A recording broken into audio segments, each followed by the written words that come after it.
bienvenue à cette séance, à cette conférence de l'après-midi. Alors, Dominique Barjot est à la fois évidemment un historien très connu de l'histoire économique et de l'histoire des entreprises, mais il a eu aussi des responsabilités dans l'enseignement supérieur et la recherche. Donc, je n'énumérerai pas son très copieux CV qui est très impressionnant. Depuis le temps que nous le connaissons, effectivement, je vois que vous n'avez pas chômé d'une année sur l'autre. Donc, Dominique Barjot, d'abord, est historien, bien entendu, de formation, et donc professeur d'histoire économique contemporaine à l'université Paris-Sorbonne, en l'occurrence Paris 4. Il est également directeur adjoint d'un UMR, je ne vous cite pas les sigles barbares, mais qui est plus connu sous le nom de Centre Roland Mounier, qui est un des centres de recherche très réputés de la Sorbonne. Donc, dans le cadre de ses activités, il a énormément publié. Je vous recommande, dans les titres les plus récents, parce que je ne vais pas remonter trop loin, son livre sur la France au XIXe siècle, 1814-1914, qui est paru au PUF en 2014, donc c'est assez récent. Et nous disions l'autre jour, en discutant, que nous nous plaignons mutuellement que le XIXe siècle est mal connu en français, et notamment en matière économique, lorsqu'on s'intéresse à des périodes ou des séquences du XIXe siècle, par exemple le Second Empire, on le fait souvent sous l'angle de l'histoire politique, mais l'histoire industrielle et l'histoire économique est mal connue. Alors, il a également créé une revue, la French Economic Review, dont plusieurs numéros sont parus déjà, qui a pour principe de faire des articles ponctuels, des recensions d'ouvrages, mais également quelquefois de spécialiser les numéros sur telle ou telle thématique. Donc, suivez bien sur les réseaux et sur Internet les parutions de cette revue, qui a démarré également en 2014, mais qui est très prometteuse avec déjà beaucoup de contributions. Il a fait également énormément de contributions dans des revues comme Entreprise et Histoire, par exemple, sur la circulation de l'information dans les entreprises.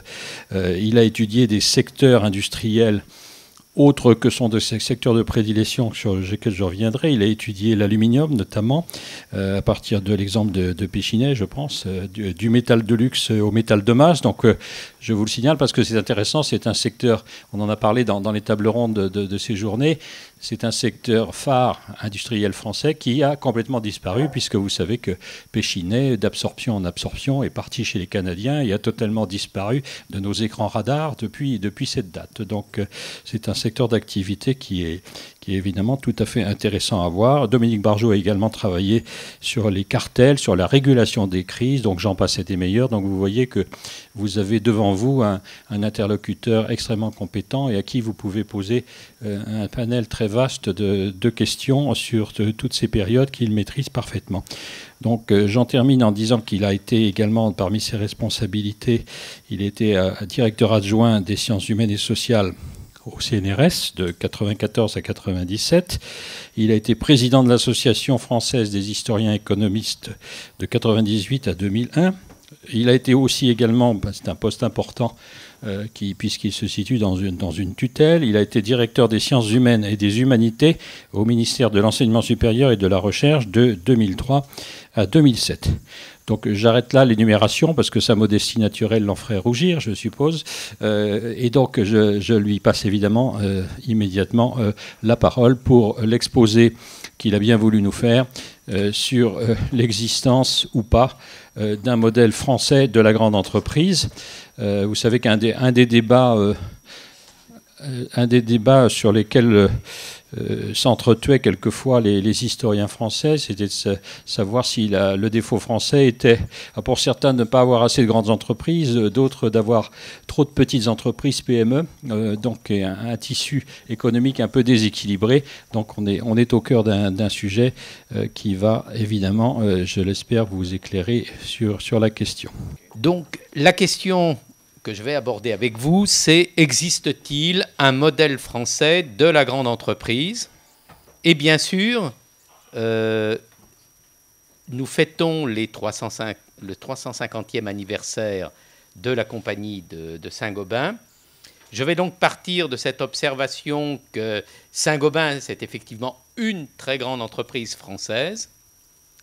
Elle est exceptionnelle, mais peut-être aussi qu'elle est exemplaire d'un modèle spécifiquement français de la grande entreprise. Et c'est la problématique que je voudrais aborder avec vous en insistant sur le fait que la France est aussi le pays qui a donné naissance à Jean-Baptiste Say, et que Jean-Baptiste Say, au fond, a été le premier à véritablement vulgariser auprès de l'opinion le rôle de l'entrepreneur. Donc la France, dont on dit souvent que ça n'est pas un pays d'entrepreneurs, eh bien tout de même a quelques éléments, quelques arguments à faire valoir en direction du modèle de la grande entreprise. Alors l'histoire des entreprises, telle qu'elle est pratiquée, constitue aujourd'hui l'un des domaines les plus vigoureux de l'histoire économique. Je rappellerai très rapidement que l'histoire des entreprises, en fait, nous est assez largement venue des États-Unis.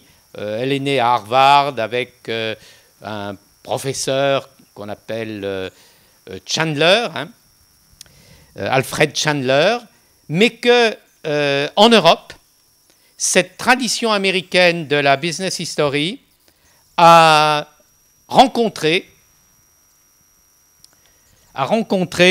celle de l'histoire économique européenne, pour laquelle vous avez des références évidentes. En France, un bon exemple, c'est Braudel, un autre Labrousse, voilà. Ils ont fait tous les deux une magnifique histoire économique de la France. Et je voudrais avec vous aborder la question autour de 3 thèmes.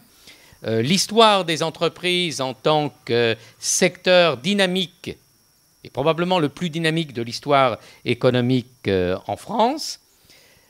Deuxièmement, m'interroger sur les origines lointaines de la grande entreprise à la française. Et au fond, insister sur 2 aspects qui sont, d'une part, le rôle de l'État propulsif modernisateur, comme le dit le politologue historien ou historien politologue Pierre Rosanvallon, et la dynamique tertiaire, car la France, c'est quand même un pays qui a développé de très grandes entreprises tertiaires. Ça en fait une des spécificités. Enfin, je voudrais insister sur un 3e thème qui sont les mutations rencontrées par la grande entreprise au cours du XXe siècle. Je voudrais d'abord donc insister sur le fait que la grande entreprise à la française fait l'objet d'une discipline qu'on appelle la business history et qui a permis l'établissement en France d'une historiographie appréciable. Cette historiographie a permis de réviser notre vision du capitalisme français. Cet intérêt pour le capitalisme français s'est d'abord porté sur ce qu'on appelle les structures productives, c'est-à-dire la population des entreprises, les grandes, les petites, les moyennes. On en discute encore beaucoup dans le monde politique. Et puis cet intérêt s'est progressivement déplacé vers les créations d'entreprises, les disparitions d'entreprises, les faillites notamment, pour enfin aborder la question de la grande entreprise. Et ici, quelques thèses magnifiques, comme on les faisait autrefois, parfois en 20 années, ont permis quelques bijoux auxquels je vous renvoie. La thèse de Pierre Léon sur les forges d'Alvar, Jean Bouvier, le Crédit Lyonnais, Maurice Lévy-Le Boyer, les banques et l'industrialisation européenne, François Caron, la Compagnie des chemins de fer du Nord, et puis on peut citer sur Saint-Gobain la thèse classique de Jean-Pierre Davier sur la Compagnie de Saint-Gobain de 1830 à 1939. Plus récemment, l'intérêt des historiens s'est porté vers les PME, parfois à travers quelques monographies, mais surtout grâce aux études de branche basées sur les archives bancaires. Et grâce à cela, on peut dire que l'appréciation portée sur le patronat français a été progressivement révisée. Il faut bien le dire, en 1945, quand la France se reconstruisait, la France s'est reconstruite avec les crédits américains. Les Américains ont envoyé des universitaires étudier le milieu entrepreneurial français. Et le constat qu'ils en avaient tiré était plutôt négatif. à l'époque, un grand historien, David Landes, avait décrit le patron français comme conservateur, attaché d'abord à son patrimoine personnel, refusant l'exportation, refusant l'innovation. Progressivement, cette image a été remise en cause, notamment par d'autres historiens américains. Le plus célèbre, c'est Rondo Cameron, hein, qui a mis en évidence le rôle des ingénieurs français dans la modernisation de l'Europe. Et puis, bien sûr, de nombreux travaux français, au fond, qui se sont dirigés dans 3 directions. La direction la plus simple, c'est la biographie. Mais certains historiens ont lancé de très grandes enquêtes. Une des plus belles, c'est celle de Maurice Lévy-Le Boyer sur le patronat de la seconde industrialisation. Et puis, petit à petit, on s'est dit que faire se rencontrer l'approche biographique et l'approche statistique, celle des grandes enquêtes, pourrait être intéressante, et ça a donné naissance à ce qu'on appelle la prosopographie. La prosopographie, c'est-à-dire la constitution de biographies collectives conçues selon des cadres homogènes et que l'on peut étudier, je dirais, par le menu, en bénéficiant des avantages de la biographie qui permet de trouver des clés d'explication, alors que les grandes enquêtes statistiques, malheureusement, souvent, n'aboutissent qu'à démontrer des choses que l'on sait déjà. Et c'est quand même un petit peu ennuyeux. Alors, 4 facteurs principaux expliquent ce dynamisme. Le premier, c'est bien sûr l'apparition et le développement de revues spécifiques. La plus célèbre, c'est la revue Entreprise et Histoire, créée en 1992. Et puis, progressivement, les revues se sont ouvertes à l'histoire des entreprises. Ça a été le cas pour des revues d'histoire, le Mouvement social, la revue que je viens de fonder récemment, mais aussi des revues de sciences politiques, des revues de sociologie, des revues d'économie, des revues de gestion, se sont intéressées à l'histoire des entreprises. Un second facteur, ce sont les comités et associations d'histoire. Parmi les comités d'histoire, peut-être que le plus connu, c'est le comité pour l'histoire économique et financière de la France, hein, le comité d'histoire du ministère des Finances, mais les entreprises ont donné naissance aussi à ce type de comité. On peut citer, puisqu'on est à Blois, Électricité de France, hein, le comité d'histoire de l'électricité. Mais il y a eu aussi un mouvement associatif qui s'est développé, et là j'en citerai 2. La plus célèbre, c'est probablement l'association d'histoire des chemins de fer, mais sur l'aluminium, qu'on évoquait tout à l'heure, eh bien, nous avons aussi l'Institut d'histoire de l'aluminium, dont l'expérience archivistique, par exemple, a été extrêmement intéressante et reste encore très intéressante. Un troisième facteur, c'est l'essor de la business history appliquée. Alors, il faut bien dire que, à une certaine époque, je dirais dans les années 80-90, les entreprises ont pris conscience que leur histoire était un atout vis-à-vis de leur personnel, un atout vis-à-vis de leurs clients, et les entreprises ont sollicité les historiens. Cet appel aux historiens a même engendré des entreprises spécifiques, hein, dont la plus célèbre, c'est Public Histoire de Félix Torres, que certains ont entendu hier soir. Ce mouvement de business history appliqué pose évidemment un certain nombre de problèmes déontologiques dont je pourrais discuter avec vous, hein, mais également a présenté un grand nombre d'avantages. Le premier, c'est de permettre la prise de conscience de l'importance des archives et, je dirais plus largement, de la mémoire des entreprises. Et puis, d'autre part, eh bien, ça a conféré des moyens à la recherche, notamment pour aider les jeunes chercheurs. Un quatrième élément, c'est la politique archivistique menée tant du côté des archives publiques que privées. Alors, on connaît la création des archives du monde du travail à Roubaix, hein. Pour ceux qui ont travaillé, vous savez que les conditions de travail y sont très bonnes, hein. C'est un modèle de conservation des fonds. Mais il faut aussi évoquer la politique patrimoniale des entreprises. Et ici, Maurice Hamon, ici présent, montre que Saint-Gobain a été un leader en la matière, qu'ensuite d'autres ont voulu et tenté d'imiter. Et puis, n'oublions pas l'importance de la politique archivistique des banques, car les banques ont depuis longtemps des services d'archives très bien organisés, et les archives bancaires sont un réservoir formidable pour les entreprises. Enfin, il y a eu un certain nombre d'entreprises publiques, Total, EDF, la Caisse des dépôts, qui ont également mis en place des politiques archivistiques très actives. L'histoire des entreprises, c'est aussi une grande variété d'approches. Évidemment, quand on s'intéresse à l'économie, il y a deux entrées, il y a le macro, il y a le micro. Aujourd'hui, vous le savez bien, en économie, mais aussi en sociologie, en sciences politiques et même en histoire, eh bien, les approches micro, celles centrées sur l'étude des individus, sont les approches dominantes.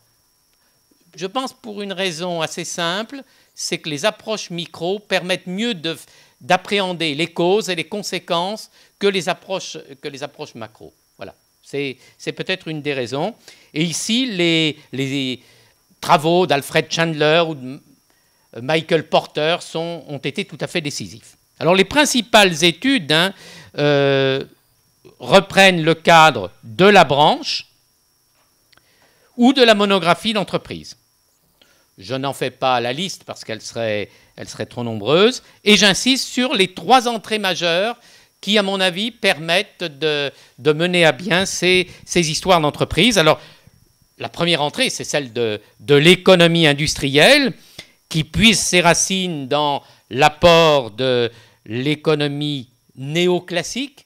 L'économie néoclassique, vous le savez, s'intéresse au comportement individuel de l'entrepreneur, du consommateur, etc., tel que défini par les écoles de Cambridge, de Lausanne et de Vienne. Et puis, l'apport spécifique des économistes hétérodoxes, les institutionnalistes ou l'école de la régulation, dont on a souvent parlé.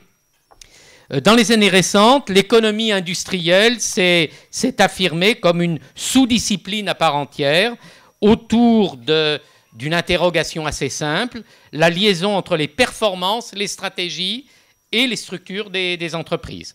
Autour de trois questions dominantes. La première, c'est celle de l'entrepreneur, de son rôle dans le processus d'innovation, de mise en œuvre des technologies, d'apprentissage de la firme. Cela a donné naissance à des théories très vivantes aujourd'hui, qui sont d'une part la théorie évolutionniste, largement fondée sur les apports de la psychologie cognitive, et puis la théorie de l'agence qui, elle, tend à considérer que l'entreprise n'est pas un centre de décision, mais que c'est plutôt l'enjeu des décisions d'un certain nombre d'acteurs. Le second thème, c'est celui de l'organisation de la firme, avec la mode de la théorie des coûts de transaction. Et puis, enfin, la firme comme institution, ce qui est finalement peut-être l'entrée la plus simple parce qu'elle fait appel d'abord à la sociologie, voire au droit et à la science politique, domaines qui sont souvent plus proches de la culture de l'historien que l'économie mathématique pure et dure, comme on la connaît aujourd'hui. Alors, l'économie industrielle, mais aussi l'économie de l'innovation, avec un fameux débat, au fond, assez simple. Est-ce que c'est la science qui engendre l'innovation ou est-ce que c'est le marché qui crée l'innovation? Le débat est toujours ouvert, même si les historiens ont plutôt tendance à pencher en faveur de l'explication par la demande, par le marché. On a ainsi développé un concept qui est très opératoire, celui de Bertrand Gilles, du système technique. Système technique basé sur l'indépendance des procédés et bien développé par un historien américain qu'on appelle Paul David. Je crois qu'il a siégé au conseil d'administration de Saint-Gobain pendant une certaine période. Dernière entrée, c'est celle de la sociologie économique. Je ne vous cache pas que c'est plutôt l'approche dominante chez beaucoup d'historiens, très influencés par les sciences de gestion, mais qu'on retrouve chez certains historiens et chez certains gestionnaires venus de l'histoire. Vous aviez, dans la table ronde à laquelle j'ai participé hier, Ludovic Cahuet, mais des gens comme Nicolas Berland ou Éric Godelier, que vous avez écouté hier, sont tout à fait représentatifs de ce courant. Cette sociologie économique ouvre aussi à l'économie spatiale autour de deux réalités, celle des districts industriels, constitués d'un groupe assez nombreux de petites et moyennes entreprises qui coopèrent entre elles pour constituer des pôles de compétitivité, et puis les clusters, dont vous avez entendu parler, c'est devenu une mode, une mode utile probablement dans les pays industrialisés. Alors j'en arrive à la seconde partie, aux origines lointaines de la grande entreprise à la française, l'état propulsif modernisateur et la dynamique tertiaire. La naissance de la grande entreprise en France ne peut s'abstraire de deux réalités fondamentales, le poids de l'État, bien sûr, dans la construction de l'économie nationale, mais aussi le passage d'une grande puissance agricole à une tertiarisation précoce. La France, en effet, se caractérise par une spécialisation internationale dans les services plutôt que dans l'industrie. C'est ce qui nous différencie de l'Allemagne en réalité, et qui nous rapproche de la Grande-Bretagne d'aujourd'hui, car dans l'équilibre de notre balance des paiements, eh bien, les exportations de services sont proportionnellement beaucoup plus importantes qu'en Allemagne et à peu près comparables à ce qu'on trouve en Grande-Bretagne. Cette compétitivité dans les services, et notamment les services technologiques, a été bien mise en évidence dans une thèse récente de David Lebris, qui a reconstitué en longue période le CAC 40 théorique des grandes entreprises françaises, de 1860 à 1914. Qu'est-ce qu'on voit? C'est qu'en général, la bourse française est dominée par les banques et les grandes compagnies de services publics, les compagnies de chemin de fer, puis ensuite Électricité de France, GDF Suez, enfin, vous le voyez très bien. Alors que l'industrie n'a pesé de manière très forte que dans les périodes d'intense industrialisation, juste avant la Première Guerre mondiale, dans les années 1920 et puis dans les années 1960. Rôle fondamental de l'État dans la création des grandes entreprises. Un certain nombre de souverains français, de rois français, ont puissamment encouragé l'entreprise privée. Et au fond, le grand roi entrepreneur, c'est Henri IV. Voilà, Henri IV, avec la construction des canaux, la poste aux lettres, le dessèchement des marais, le pavage de Paris. Cette impulsion d'Henri IV a été prolongée par l'État propulsif libéral avec les concessions du XVIIIe siècle, dans la prolongation de la vision de Colbert et de Vauban, poursuivie par la monarchie constitutionnelle, notamment sous Louis XVIII, avec l'apparition des tout premiers chemins de fer, et puis est montée en puissance avec la monarchie de Juillet, qui évidemment a mis en place la célèbre charte des chemins de fer de 1842, qui est véritablement un tournant dans l'histoire économique de la France. Alors, deux domaines de cette action sont particulièrement sensibles. L'apparition au XVIIe, XVIIIe siècle des manufactures d'État, les Gobelins ou Sèvres, et les manufactures royales, Saint-Gobain, des commandes d'État aussi, parce qu'il faut se représenter que les commandes d'État ont été déterminantes pour la création, l'apparition de ces grandes entreprises. Un symbole, c'est 1786, la création du Creusot. Le Creusot, c'est une usine dont la taille aurait pu lui permettre de produire autant de fer que la Grande-Bretagne dans son ensemble. C'était une immense usine. Elle est encore la plus grande usine d'Europe en 1860. Et puis les financements publics sont très importants. Il ne faut pas oublier que le Premier et le Second Empire ont beaucoup pratiqué les subventions et les crédits privilégiés aux entreprises, par exemple. En revanche, faiblesse relative du grand capitalisme industriel. En France, on observe une précocité relative et persistante du capitalisme commercial, alors qu'on pourrait parler plutôt d'une résistance au capitalisme industriel. Un autre élément de cette faiblesse du grand capitalisme industriel, c'est la prépondérance longtemps écrasante des PME dans l'industrie française. On peut dire que les recensements de la première moitié du XXe siècle, 1906, 1911, 1936, montrent bien ça. La plus grande partie de la production industrielle française est faite par des PME. C'est que la grande taille n'est pas nécessairement un indicateur de modernité. Il y a de grandes entreprises depuis longtemps, mais ce ne sont pas nécessairement ces grandes entreprises qui sont les plus innovantes. Par ailleurs, beaucoup de ces grandes entreprises anciennes ont été des constructions fragiles, comme on peut en trouver dans le textile ou dans la métallurgie. D'une certaine manière, la concentration, la grande taille était un instrument pour se protéger de la modernité. Enfin, il y a des secteurs internationalement compétitifs qui sont apparus depuis longtemps. Ici, il faut insister sur ce qu'on appelle les arts industriels. Arts industriels dans lesquels eh bien, la compagnie de Saint-Gobain s'était inscrit précocement. Des arts industriels, on passe facilement aux activités de luxe. Et cela se retrouve bien, par exemple, dans une activité industrielle qui a atteint le leadership mondial en France, c'est l'industrie de la soie. Par ailleurs, ces secteurs internationalement compétitifs sont souvent des activités de service. On peut citer l'exemple du grand négoce champenois. Le succès du champagne, c'est d'abord un succès de commerçant. Il ne faut pas oublier qu'en 1914, eh bien, les bénéfices de Moët et Chandon étaient supérieurs à ceux de Schneider. Supérieurs. Et supérieurs grâce à d'énormes succès aux exportations.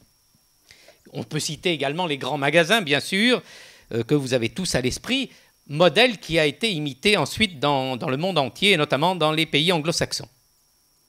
Insistons aussi sur le rôle des négociants qui sont demeurés longtemps très, très puissants, les armateurs de Marseille, de Rouen, du Havre, de Nantes, de Bordeaux, de Dunkerque. Ils ont engendré un certain nombre de très grandes entreprises, certaines modèles comme la Compagnie universelle du canal de Suez ou dans le secteur du chemin de fer, le fameux PLM. Un renouveau évident se produit d'ailleurs au début du XXe siècle, où le rôle fondamental revient aux ingénieurs, les ingénieurs d'État bien sûr, mais aussi des écoles comme l'école centrale, voire même les arts et métiers. Et les centraliens, par exemple, sont largement à l'origine du succès des constructions mécaniques et métalliques françaises au milieu du XIXe siècle, mais aussi un peu plus tard, au début du XXe siècle, lors de la deuxième révolution industrielle, de secteurs comme l'automobile ou l'avion, où la France a particulièrement brillé. Puissance aussi de l'industrie française des matériaux de construction, le verre avec Saint-Gobain, les chaux et ciments avec l'entreprise Lafarge, bien sûr. Et cela m'amène à évoquer deux atouts majeurs, la banque et les services publics. Alors, je ne serai pas très long, mais tout de même, il faut quand même insister sur la puissance du système bancaire français. Cette puissance, elle se révèle en un chiffre. La plus grande banque privée du monde en 1914, c'est le Crédit Lyonnais. Voilà. Devant les grandes banques américaines et anglaises. Cela tient de lointaines origines historiques. À l'origine, il y a les besoins de la monarchie, la constitution de banquiers, de de financiers qui s'affirment nettement au XVIIIe siècle, autour de deux personnalités majeures, hein, que l'on peut opposer, c'est Law d'une part et puis Necker de l'autre, et l'arrivée progressive de ce qu'on appelle la haute banque par trois vagues, au XVIIIe siècle d'abord, hein, les Malais, les Delessert, puis sous le Premier Empire, les Piléville, et enfin la Restauration avec les Echtal, les Dechtal, les Fould, les Turnaysen, etc. Et puis progressivement, la structuration du système bancaire français entre deux pôles, la haute banque très largement parisienne, et puis les banques régionales, dont il ne faut pas négliger le rôle spécifique. Vers 1860, une révolution financière, celle du Second Empire, très discutée entre les historiens, dont on peut dire qu'elle va donner naissance à deux types de banques, hein, les banques de dépôt et les banques d'affaires, tout en précisant que c'est seulement vers 1880 que ce système s'est véritablement instauré. D'autre part, on peut observer dans le secteur bancaire la coexistence précoce du secteur privé et du secteur semi-public. N'oublions pas le rôle joué par la Banque de France, la Caisse des dépôts et consignations. La Banque de France, c'était une banque privée. La Caisse des dépôts et consignations, une banque semi-publique. On a déjà les deux voies possibles pour le système bancaire français, autour duquel se structure progressivement ce système bancaire au XXe siècle. Importance aussi des entreprises concessionnaires de services publics, à mettre directement en lien avec le prestige et la qualité des grandes écoles d'ingénieurs et des grands corps. D'une part, les inspecteurs des finances, qui jouent un rôle fondamental dans la mise en place d'un système bancaire moderne, et puis de l'autre, du côté de l'industrie, des services publics, les X et les X-mines et les X-ponts, avec à chacun leur spécialité. Et on ne sera pas étonné de voir qu'en fait les grandes entreprises sont apparues dans le secteur des mines et de l'énergie, grâce notamment à la spécificité du droit minier français. C'est seulement en 1890 que les compagnies minières entreront dans le régime du droit commercial. N'oublions pas non plus que la plus grande société anonyme par action du monde en 1840, c'était la Compagnie des mines d'Anzin.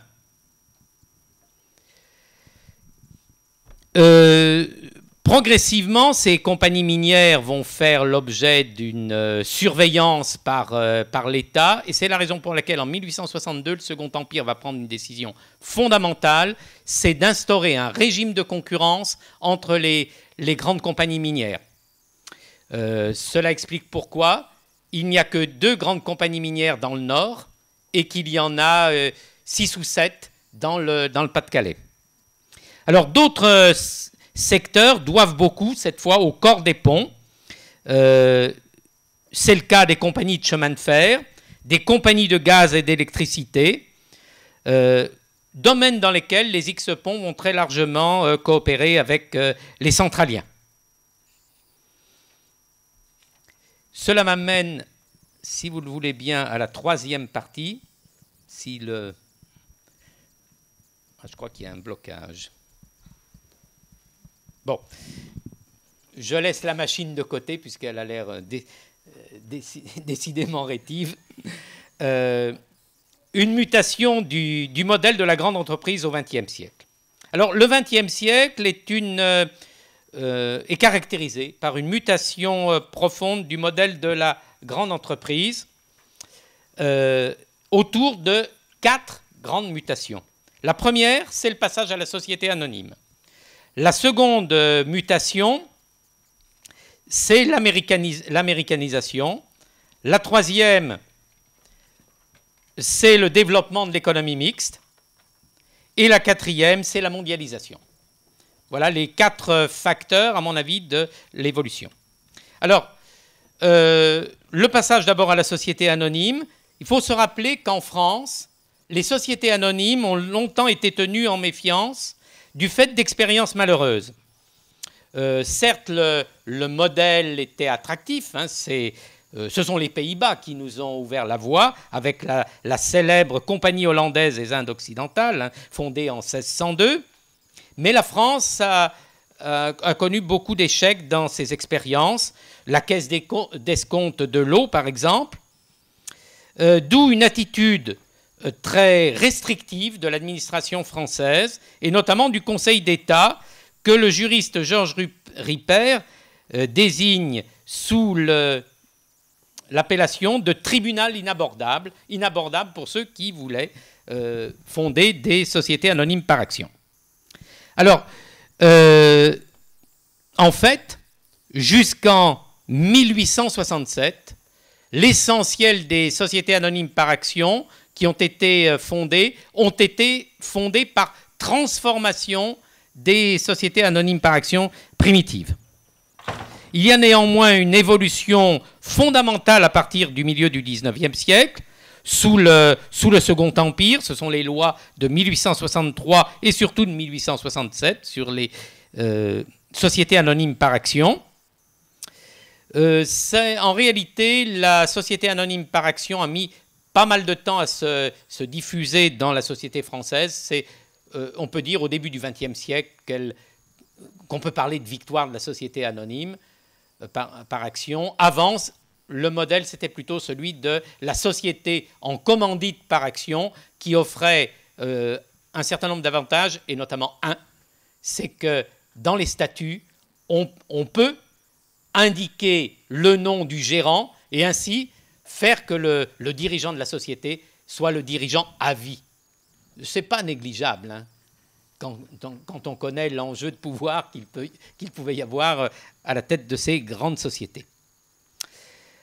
Alors, avantage cependant de la société anonyme par action, c'était fondamentalement la possibilité d'un appel accru au marché financier qui se développe beaucoup au début du XXe siècle. La seconde mutation fondamentale, c'est l'américanisation. L'américanisation, elle s'est produite en France en une série de vagues, on peut en distinguer 4. La première, c'est celle du XIXe siècle. N'oublions pas que dès le début du XIXe siècle, un certain nombre de personnalités françaises de tout premier plan se rendent aux États-Unis. C'est le cas de Chateaubriand, c'est le cas de Tocqueville, mais c'est aussi le cas de Michel Chevalier, qui le premier a décrit le système industriel américain. Ceci en 1840. Et cela fait que, notamment grâce à la venue en France d'hommes d'affaires américains qui viennent s'établir au Havre ou parfois même au cœur de la France, à Limoges, les Havilland, hein, eh bien, progressivement, le système américain est devenu une référence. Seconde vague, c'est la rationalisation du début du XXe siècle, avec ici un rôle fondamental joué par les frères Michelin et leur comité Michelin. Mais on peut aussi citer Louis le Châtelier, hein, très présent à Châtillon-Commentry ou chez Lafarge, et puis des hommes, des mécaniciens comme Louis Renault. Le mouvement s'est amplifié avec la Première Guerre mondiale, puis les années 20. Le modèle de référence, c'est André Citroën et la petite 5 chevaux, dont vous savez qu'il la monte en haut de la tour Eiffel pour la faire éclairer par de grands projecteurs et ainsi mettre en évidence sa Ford T à lui. Hein. La petite 5 chevaux Citroën, c'est bien le modèle de la Ford T. Et puis, troisième vague, c'est au lendemain de la Seconde Guerre mondiale, avec un double intérêt pour la technologie et les méthodes de management américaines à travers l'épisode des missions de productivité. Les missions de productivité, c'était des missions constituées d'ingénieurs, d'entrepreneurs et de syndicalistes qui allaient aux États-Unis pour découvrir les secrets de la productivité américaine et ensuite revenir évangéliser l'Europe, la France, pour les convertir aux méthodes américaines. Alors, vous le savez, ces missions ont tantôt été prises à l'initiative des entreprises, tantôt des branches professionnelles, mais aussi de l'administration américaine elle-même, qui, à l'époque du plan Marshall, organise systématiquement ces déplacements. n'oubliez pas non plus que les Américains ont eu l'idée d'inviter les élèves des grandes écoles françaises à se rendre aux États-Unis en se disant que c'était un excellent vecteur des méthodes américaines, et ils n'ont pas eu le tort, puisque c'est ce mouvement qui a donné naissance à l'enseignement de la gestion dans nos universités, et bien sûr aux écoles de commerce telles qu'on les connaît maintenant. Alors, cela a eu pour conséquence aussi la fameuse révolution du management, avec le passage à l'organisation multidivisionnelle et managériale dans un certain nombre de grandes sociétés à partir des années 1960.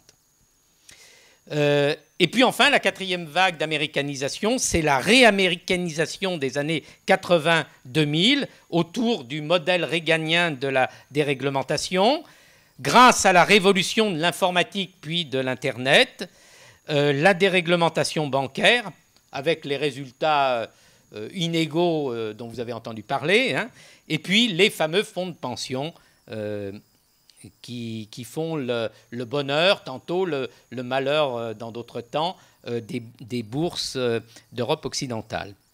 Troisième mutation, c'est la révolution de l'économie mixte. Voilà, on tombe dessus, c'est un miracle. Jusqu'à la Première Guerre mondiale, un secteur public assez faible en France, hein, mais la France a quand même un savoir-faire de l'entreprise publique non négligeable qui s'exprime notamment dans les changements introduits par la Première Guerre mondiale avec les consortiums, les offices, les sociétés d'économie mixte. On peut penser à la Compagnie nationale du Rhône et surtout l'engagement de l'État dans le secteur pétrolier avec la création de la CFP Total, un des grands pétroliers d'aujourd'hui. Et puis, seconde vague, ce sont les nationalisations. Alors, ces nationalisations sont depuis longtemps une revendication de la gauche, hein. On sait qu'en 1848, ce qu'on appelait les rouges, c'est-à-dire les socialistes, hein, voulaient la nationalisation des compagnies de chemin de fer. Et effectivement, c'est de ce côté-là que sont apparues les premières nationalisations. 1879, c'est les chemins de fer de l'État, par regroupement de toutes les lignes qui n'étaient pas rentables et dont ne voulait aucune compagnie. Puis en 1908, la création de la Compagnie des chemins de fer de l'Ouest, première véritable entreprise publique moderne. Alors, évidemment, ces nationalisations restent ténues jusqu'au changement radical de 1944-1946, à partir d'un programme cohérent, celui du Conseil national de la résistance, et appliqué en 3 années. Nationalisation des banques de dépôt, des industries de base, des grands transports, hein, c'est le cas d'Air France, les assurances. Et puis à nouveau, une vague de renouvellement de nationalisation en 1981 par application du programme commun de gouvernement qui s'applique à de très larges secteurs, les banques d'affaires, les plus grands groupes industriels. À l'époque, on pensait que les groupes bancaires et les groupes industriels évoluaient tous vers un même système, un même modèle de groupe financier. Mais des désaccords au sein de la gauche, hein, autour de la question de l'autonomie des entreprises publiques et aussi du fameux nini de Mitterrand, vous avez entendu parler, hein, ni dénationalisation ni nationalisation. Enfin, le quatrième thème, ben là, ça se remet à marcher, voilà un miracle, hein, la mondialisation ou globalisation qui s'amorce dans les années 1960 sous un triple effet, la décolonisation, la mise en place du marché commun, la libéralisation des échanges internationaux, très important. Il ne faut pas oublier qu'au même moment où entre en vigueur le traité de Rome, qui crée le marché commun, qui jette les bases du marché commun, eh bien, en même temps, est introduit dans le monde le principe de la libre convertibilité des monnaies, qui permet la libéralisation des échanges. La corrélation est fondamentale pour comprendre les mutations des années 60. Alors la France joue le jeu, hein, de cette libéralisation et notamment à travers des exportations de capitaux qui se dirigent en direction des pays méditerranéens, des pays du bloc socialiste. N'oublions pas qu'en 75-76, la France est le premier pays occidental exportateur en direction des pays de l'Est. Ça changera avec la guerre d'Afghanistan, mais pendant quelques années, c'était les Français qui exportaient le plus dans ces régions. Et puis l'Amérique latine, avant l'Amérique du Nord. Et puis alors, dernier élément, c'est évidemment l'entrée dans la mondialisation à partir des années 1990, avec un changement d'échelle, sous l'effet de la nécessité d'ouvrir le capital des entreprises françaises aux capitaux anglo-saxons, européens et asiatiques, d'où une accélération du processus de financiarisation dont vous avez entendu beaucoup parler ces temps-ci avec des analyses différentes. Une nouvelle configuration, il faut se spécialiser sur ces points forts, c'est ce qu'ont fait de nombreuses entreprises françaises, sur le modèle de quelques-unes qui avaient pris les devants. Hein. On peut dire que des grands groupes, vous voyez, comme peuvent l'être Saint-Gobain, ont rejoint un modèle qui avait déjà été adopté par Michelin ou Lafarge, qui étaient des entreprises qui avaient cherché très tôt à devenir des leaders mondiaux, mais sur un secteur précis. Également, développement de stratégies de croissance externe très importantes, notamment en direction de l'Europe de l'Est. Hein.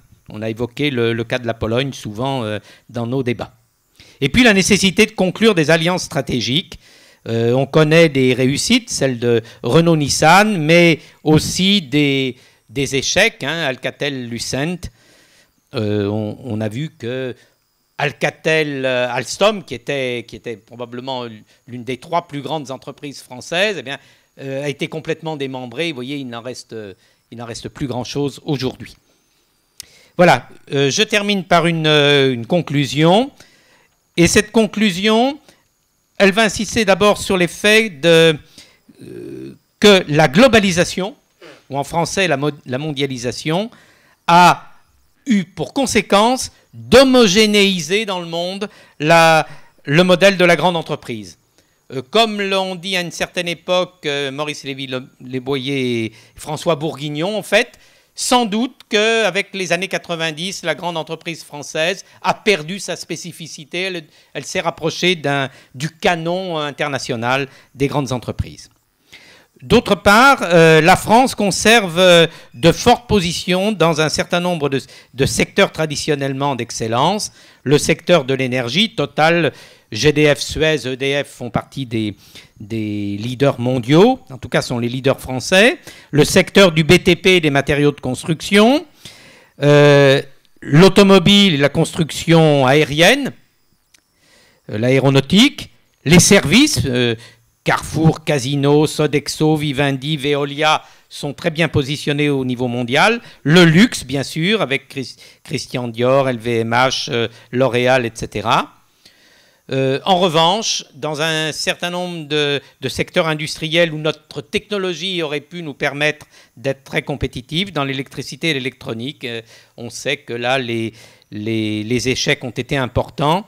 Seul, au fond, surnage le groupe Schneider Electric qui a su très tôt faire les ajustements nécessaires et se recentrer sur un marché où il pouvait devenir leader. Voilà, j'en ai terminé. Je suis à votre disposition pour quelques questions, en vous demandant de me pardonner les problèmes techniques que nous avons rencontrés.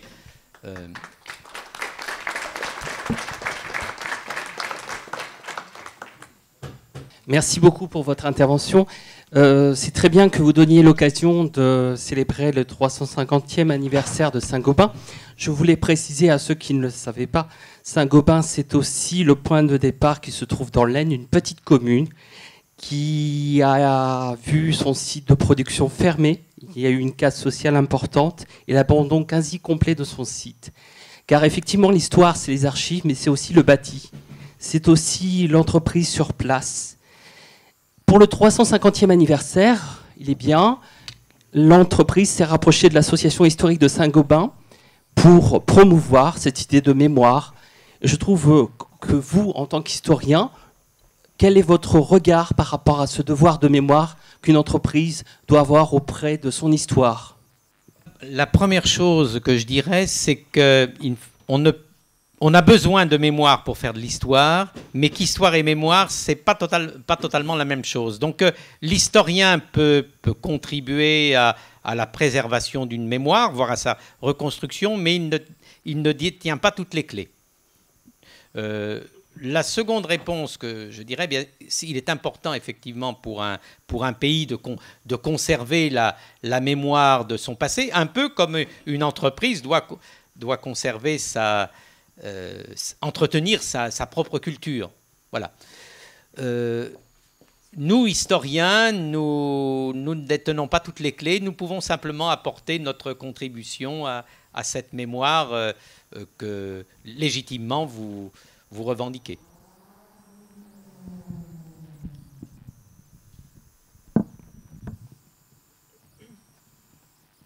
Merci beaucoup.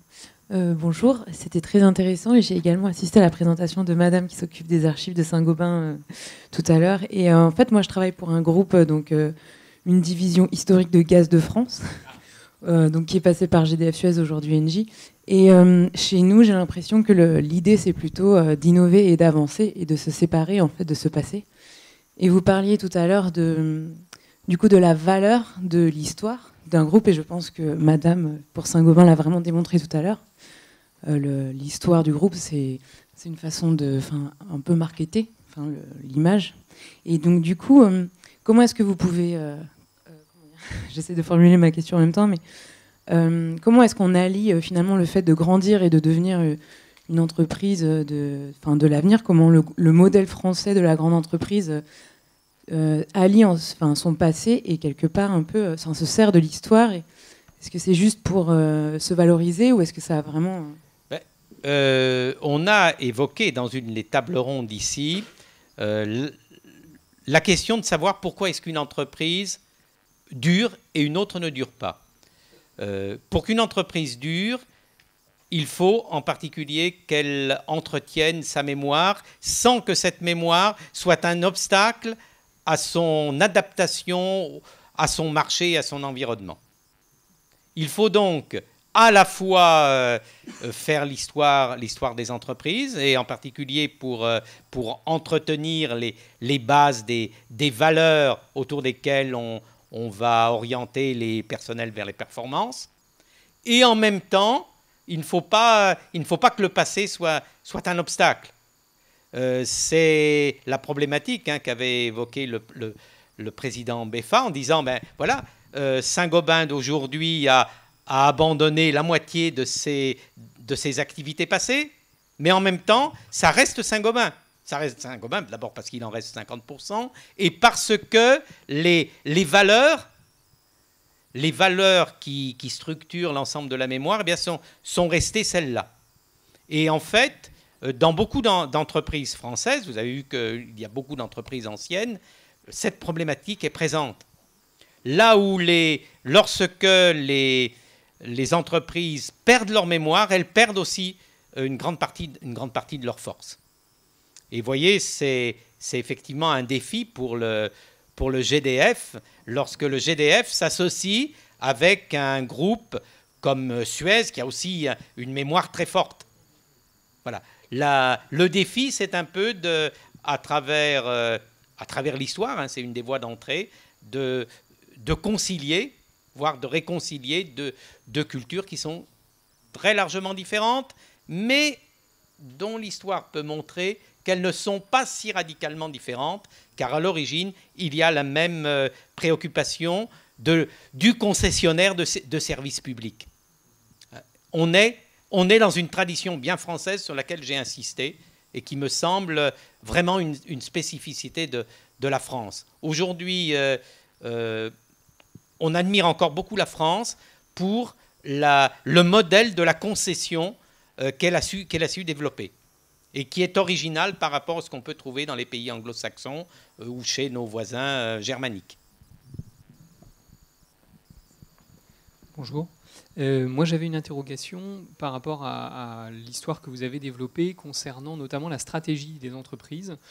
Pendant plusieurs années, on a observé, notamment à l'issue de la guerre, la création de conglomérats, c'est-à-dire d'entreprises géantes qui avaient des activités dans beaucoup de domaines, soit via des remontées de filières, c'est-à-dire je fais d'abord de l'automobile et puis du coup il faut que je fasse de la commercialisation, donc je vais faire de la banque, ou alors à l'inverse, il faut que j'aille faire de la peinture parce que j'en ai besoin, etc. Soit sur ce modèle-là, soit tout simplement en se développant tout azimut. Aujourd'hui, on a plutôt tendance à voir un mouvement inverse de spécialisation hypertrophiée de l'économie, notamment en lien avec la financiarisation de l'activité des entreprises, avec des demandes des actionnaires très fortes en retour sur investissement, et des décotes mises automatiquement par les agences de notation sur les conglomérats. Quel est votre point de vue d'historien sur, d'une part, le positionnement des entreprises françaises par rapport à cette évolution-là, à la fois historique et aujourd'hui, enfin dans le temps, je veux dire, et aujourd'hui, et quelle est votre appréhension, si vous avez une idée de ça, de l'avenir, à la fois pour les entreprises françaises et plus généralement? Alors, pour bien répondre à votre question, il faut se rappeler que le modèle français, d'ailleurs assez similaire au modèle britannique sur ce plan-là, a été de compenser une insuffisance de taille des entreprises françaises dans la majorité des secteurs, pas dans tous, puisque j'ai donné des exemples inverses, autour de ce qu'on appelle le holding, c'est-à-dire la société de portefeuille qui contrôle une myriade d'autres entreprises par des prises de participation. Ce modèle a été relativement performant pour la France ou la Grande-Bretagne au début du XXe siècle face à la concurrence des pays émergents de l'époque, qui étaient les États-Unis et l'Allemagne. Parce qu'à une certaine période, les Américains ou les Allemands faisaient aussi peur que les Chinois aujourd'hui. C'était... la Grande-Bretagne et la France, ce sont de vieux pays industriels. Ces pays-là sont devenus industriels plus tardivement. Ils ont été des pays émergents. Eh bien, pour y faire face, c'est ce dispositif de holding, de participation croisée qui a permis de faire face aux mutations de l'époque. Mais ce modèle a eu énormément de peine à s'adapter à la croissance vigoureuse des 30 Glorieuses, et notamment au fait que j'ai évoqué à partir des années 1960, qui est la libéralisation des échanges internationaux. C'est en 1974, avec la crise de l'énergie, que ce modèle est apparu en crise. Et c'est l'un des arguments qui a été mis en avant pour ensuite justifier les nationalisations. Mais avec l'idée qui a en fait conduit à des erreurs au sein des entreprises nationalisées, qu'au fond, la nécessité, c'était de passer d'un capitalisme industriel et d'un capitalisme bancaire à un capitalisme financier. Or, en réalité, même si on parle aujourd'hui de financiarisation, on voit bien que ce n'est pas ce modèle-là qui l'a emporté. Et qu'en fait, les entreprises françaises qui ont le mieux réussi, c'est celles qui, très tôt, ont incorporé le modèle américain ou allemand de la grande entreprise multidivisionnelle et managériale, et qui en même temps ont su concilier une stratégie de leadership mondial sur un certain nombre de secteurs et une diversification plutôt de proximité. Parce que la diversification de proximité, elle présente l'avantage d'une reconversion relativement facile des compétences, alors que la stratégie conglomérale conduit à s'occuper de métiers très différents pour lesquels on n'est pas prêt. Et notamment à passer trop rapidement de l'industrie au service, ou d'activités à haut contenu technologique à des activités à haut contenu de services commerciaux ou financiers. Et il faut bien dire que la France a connu une période très difficile entre les années 1970 et les années 90 parce qu'il a fallu adopter un modèle mondial de la grande entreprise qui se fondent largement sur effectivement la recherche de leadership. Alors, là-dessus est intervenu un phénomène que l'on connaît bien, qui est la montée au capital des entreprises, des fameux fonds de pension qui ont pour but de financer les retraites dans un nombre certain de pays, notamment dans les pays anglo-saxons, et qui demandent un retour sur bénéfice, un retour sur investissement extrêmement rapide. Alors, c'est concevable dans les activités commerciales, où je dirais, la rotation du capital est très rapide, mais dans des activités industrielles lourdes, qui demandent de lourds investissements, c'est inconcevable. Et ça, c'est là qu'on touche du doigt l'une des faiblesses que je pense du capitalisme français, c'est-à-dire de n'avoir pas su organiser soi-même des fonds de pension français, des fonds souverains français que d'autres pays ont développés justement pour préserver la spécificité de leur industrie ou plus largement de leurs activités économiques. Je ne sais pas si je vous ai répondu, mais je crois que cette mutation est absolument fondamentale. Je vous remercie de votre attention.